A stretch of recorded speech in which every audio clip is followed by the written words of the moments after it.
Jeg kjem ifra Stavang med Floreby, på skuter så spruten står. Jeg Anders Hove, og jeg har ry som handelsmann hvor jeg går. Jeg skyr alle lover, de for de små. Nei, jeg bygger først jeg og spør etterpå. Og tittrar jeg dit kameratene bur, til Murmansk på studietur.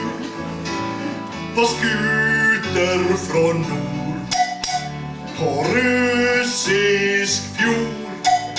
Der traff jeg en ubåt, kapteinen var morsk. Det sa jeg var dykker som åpna opp korsk. Det hjalp når jeg snakka norsk.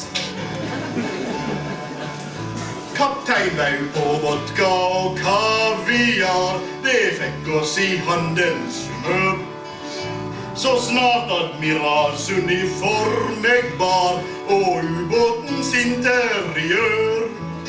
Det pussa jeg opp og fikk byggeskikkpris. Nå har jeg kasino på mitt eget vis, som går under vatten med lamperiskop. Så nå kan de sjå allihop i havfrueland. Der glir jeg fram, mens ubåtkaptein fikk min skuter til trøyst. Bær jeg på en filmdraum jeg skal få forløst, så høy nå min partners røyst.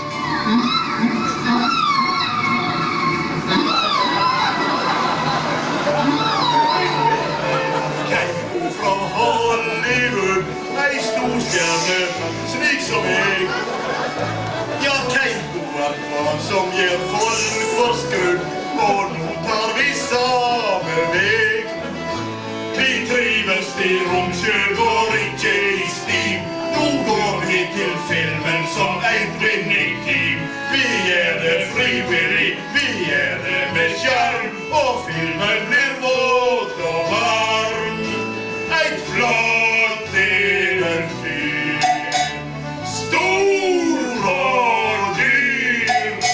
Når vi snur på kroppen, står kamera klar. Når vi leser i hodet, kjem media snart. Vi går her